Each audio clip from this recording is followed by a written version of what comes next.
Our last session today in the Pantheon is probably a very useful one for me because it is about when fashion and tech collide. The tech part I've got down reasonably well. I'm not sure I understand fashion really well, but luckily we have found somebody who does understand it extremely well. The session is going to be moderated by Sarah Watson, who's Group Mobile Manager from NetAPorter, and she will explain to you where they are and what they do.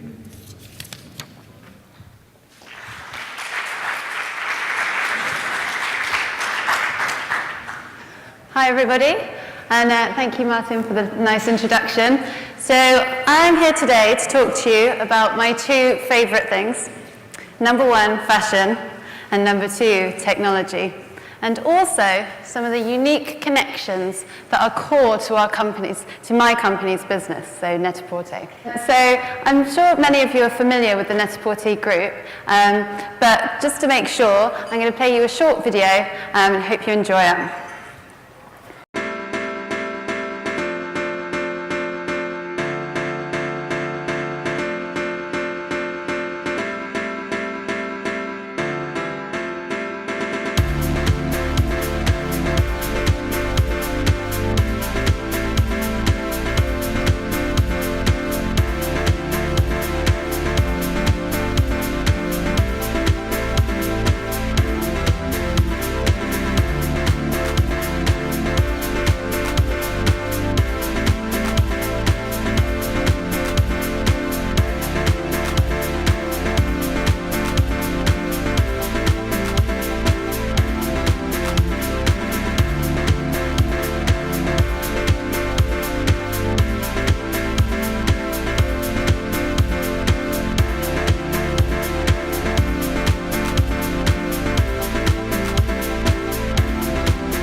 So there you go. That was actually a worldwide exclusive, so I hope you like that. So the first connection I'm going to talk to you about is kind of where it all started, so fashion and technology. Back in 2000, our founder, Nathalie Massenet, was looking through kind of glossy magazines. And she really wanted to be able to just buy the stuff that she could see in the magazines, but unfortunately there wasn't anywhere for her to do that unless she went to a specific store or had an appointment at a shop that sold those basic things. There wasn't anywhere online where she could just buy what she was seeing in the magazines. And so that's when she saw the gap in the market, and so NetAPorter was born. And then since then, we've now got 3 brands that sit under the NetAPorter umbrella. Mr. Porter, which is a men's style destination. The Outnet, which is the most fashionable fashion outlet selling discount designer wear. And then obviously our mothership, NetAPorter. Now, my role is mobile manager for the group. And what a lot of people don't realize is we actually build everything in-house ourselves. So everything from the apps in the App Store, the mobile web, even the website, everything's done in-house by our tech team. In fact, in 2009, we were the very first brand to have an app, a shoppable app in the iTunes Store. And when I say brand, I don't mean a retailer. I mean we were the first brand of everybody. In 2010, we were the first brand to have a magazine in the App Store, so a digital magazine. And it's really that's kind of set the precedent moving forward. So in the online space, we were the first ones there. In the mobile space, we got in there first. And that's really just something that's kind of part of the ethos of our business, that we're just, innovation and future thinking. So the slide behind me shows you just a few of the things, and this is just in the last 12 months that we've launched. So we relaunched the NetAPorter apps for iPhone and iPad, giving them a new iOS 7 feel, which has been incredibly popular. New apps for Mr. Porter. We've also been working with external brands. So the one at the top there and at the bottom is Givenchy for men and Givenchy for women. So Givenchy is a fantastic brand, and they haven't actually got an e-commerce site. They just purely have bricks and mortar stores. So what was exciting was they saw what we were doing in the mobile space, and they really wanted to kind of get in on that and see what they can do. So we actually fast-forwarded them and skipping out e-commerce and taking them straight to m-commerce. And they now have these gorgeous apps which we built for them. So the key sort of point of this fashion and technology is it's all about following our customers. Essentially, there was that gap in the market when there was people shopping online and there wasn't a place you could buy luxury fashion. So that's where NetAPorter went. When we saw people coming to our website on their mobiles, on their tablets, that's when we knew we need to be in that space. And that's what makes my role so exciting, because where are they going to go next? So we're experimenting with wearables. I know a bit of a buzzword. Some people like them, some people don't, but it's still there. Connected cars. There's so many things and so many places that we can go next. So the second connection I'm going to talk to you about is between print and digital. Now, print historically was the more traditional medium with which to communicate with your customers. And we sort of bypassed that initially by launching purely online. And I know that a lot of companies are kind of focusing their energy on digital. But last year we did some research with our customers, and we found that actually there's still quite a hunger from our customers for a print magazine. And it wasn't just a little bit, it wasn't like people read magazines occasionally. We found a large portion of our customer base were actually reading over 7 magazines every single month. And the feedback that we got from them was they want more. They love the magazines. So what we're trying to do in this space is not just look at print magazine, but how can we bring print into the 21st century? How can we combine it with kind of our knowledge that we have in digital to make it something different, something that our customers will enjoy? So starting with the NetAPorter. So NetAPorter has the journal, which is online, which guys can access from their tablets, from their mobile, from the websites. But we found that actually there's places where our customers go that we can't necessarily connect with them online. So a good example is like the Eurostar. I'm not sure why it doesn't have Wi-Fi, but it doesn't have Wi-Fi yet. So there's an opportunity there where we know our customers are, but we can't connect with them in that online space. So we have the NetAPorter Post, and that's exactly what that's for. So we distribute it at like men's fashion weeks, airport lounges, the places where we know our customers will be, but actually that the print format works like really well for them. And then, of course, Porter, huge launch for us in February this year. And it's our first foray into the kind of the glossy digital magazine world. What's really unique about this publication is, yes, it's a 200-page glossy magazine, but on every single page, if you scan it with your mobile, we've used augmented reality technology to enable you to actually shop anything that you see on the page. So if the item's in stock, easy, you can scan it with your mobile, takes you to NetAPorter product page, bam, you can buy the item there and then. Or there are items that we feature in the magazine that we don't stock. So what we've done there is we'll actually direct people to an e-commerce site where they can buy it, which sounds strange, sending people away from your brand, but there's kind of 2 reasons to do this. Firstly, we don't want any dead ends. So we're wanting to offer the best kind of customer journey, best customer experience we can. So therefore, we don't want to just direct people to NetAPorter and not give them other options. But secondly, and probably most crucial to our business, is that we then understand where our customers are going and potentially the items that we don't have in stock that they're wanting to get from elsewhere. And then how powerful does that then become of what we can feed back into our business and make changes to our business that can make it better? At the same time, we also launched Porter Digital. So again, we took quite a unique view on this in that actually some people like reading the print version, some people like reading the digital version, some people just want a different version depending on whereabouts they're reading it. So what's great about Porter Digital is it's just a really sleek, sophisticated editorial experience. So there's no bells and whistles and animations. If you want to just read the magazine via your tablet device, totally fine. It's just smooth, seamless. You can just read the articles as if you're reading a magazine. But then what we've added on top of that, just to keep it in that kind of NetAPorter innovation shopping world, is if you tap any of the pages, it will put you instantly into credits mode. So anything that you see on any of the pages, just like when you're scanning the magazine, you can either tap, shop it directly from NetAPorter, or find it. Or alternatively, sometimes items just aren't available yet, or they're just impossible to find online. And in which case, we have a concierge service, so you can actually just phone somebody up and they'll find it for you. So it's really kind of taking these traditional media and then just layering up extra service to just make that experience one step better for our customers.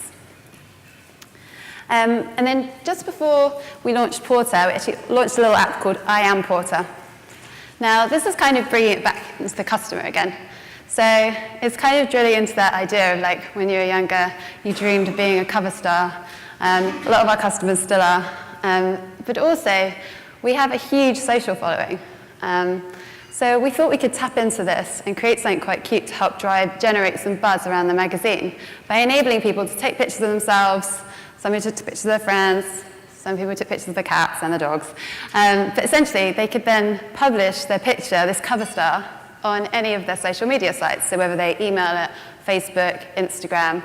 And what this did was, not only was it just a great way of kind of bringing our customers in and getting them involved in the campaign and getting them really excited about Porter, but also all of those customers then pushed it out to all their social media. So the reach that we got from doing that was a lot bigger than if we'd just been advertising or we hadn't involved them. So I guess the kind of main point to get over here from print and digital is what we're actually trying to do is connect these two mediums together. So we know that our customers aren't just siloed into one. So they're not just using mobile, they're not just reading magazines, they're not just on their tablets. In actual fact, they're using all of these devices, and sometimes different devices throughout the day. I'm sure you've all seen the kind of graph of how people move from mobile to desktop to tablet. But what we try and do is just foresee that that's what they're going to be doing and just create experiences that will just make it easy to jump from one to the other. So just a really simple example would be something like the wish list. So on NetAPorter, if you like a product, you can either buy it, or if it's something you want to think about till later, you add it to your wish list. Now this wish list syncs across everything. So it doesn't matter if you scan an item in Porter and add it to your wish list, or you add it on your app, or you add it on the website. That wish list is just the same, and exactly the same with the shopping bag. And essentially, just means that the customer, we're connecting all of these places, but we're bringing them all together. So the last connection that I want to talk to you about is shopping and social. So shopping is kind of inherently a social activity. It's definitely something that I go shopping with my friends. Some of them I like going shopping with, some of them not so much. My mum's pretty good to go shopping with. But we've also got a huge following on social, which I mentioned before. But if you add up kind of our Instagram followers and our Google Plus followers and our Facebook fans and Twitter, we've got over 3 million people that we're essentially talking to every day, multiple times a day. And this is great for kind of like getting out messages and speaking to our customers. But what's really powerful about this is the information we're getting back. So this is feedback about our brand, feedback about our products, what people want moving forwards. And all of this data is giving us really good ideas for what we can do. It's like, what's next for NetAPorter? So one specific thing last year, actually we were doing research for Porter magazine. And there was this one strand that just kept coming through, that people really like to be inspired by other people. So sometimes that can be like celebrity, like say on our Facebook page, if you post a picture of a glamorous celeb wearing a gorgeous dress they've worn to an award ceremony, we'll instantly see a spike in interest and possibly, see more sales of that item. But it's kind of closer to home than that. So people look to other people around them for inspiration. So that might be their friends, might be their family, might be their colleagues at work. But there was this constant feedback, getting feedback from other people. And this got us thinking, because this is an opportunity. There could be something new for us here, something really powerful. And so the netbook was born. So the netbook is a social shopping app. We launched in beta last September. And the idea is this is the first time ever that we've let our customers have a public-facing profile. So when I say that, I mean they have a profile picture, so it's the first time you can see what other customers look like. That's not interesting. We give them a bio so they can tell you about themselves. It's kind of okay. But what's really cool is that they can then share the types of things that they love. And at the moment, it's products, but moving forwards, it could be all manner of other things like content, editorial, advertising. But essentially, they showcase their style, showcase the things that they love and the things that they'll be either buying or the things that they really love and they want to purchase. And essentially, creating a whole new way to shop. So the app is invite only at the moment, and this is on purpose. So the purpose for this is we're essentially building a social network from scratch. So no small feat.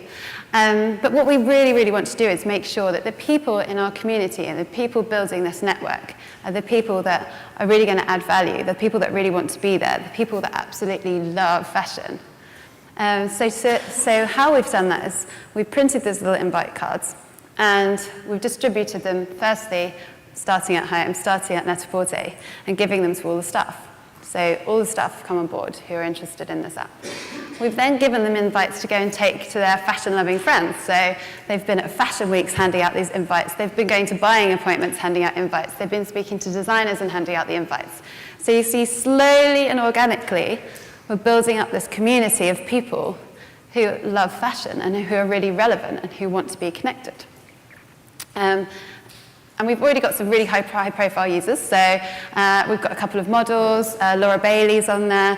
There's some designers like Anya Heimarsh and Natalie Massenet herself's on there.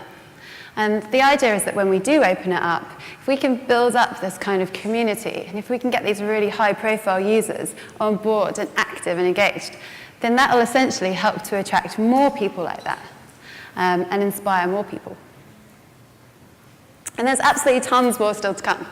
So going back to kind of social and collecting feedback, this core user base that we've got, these kind of 6,000 people at the moment who are on board, we're constantly asking them for feedback. So testing out new things, seeing if they like them, asking what they want next.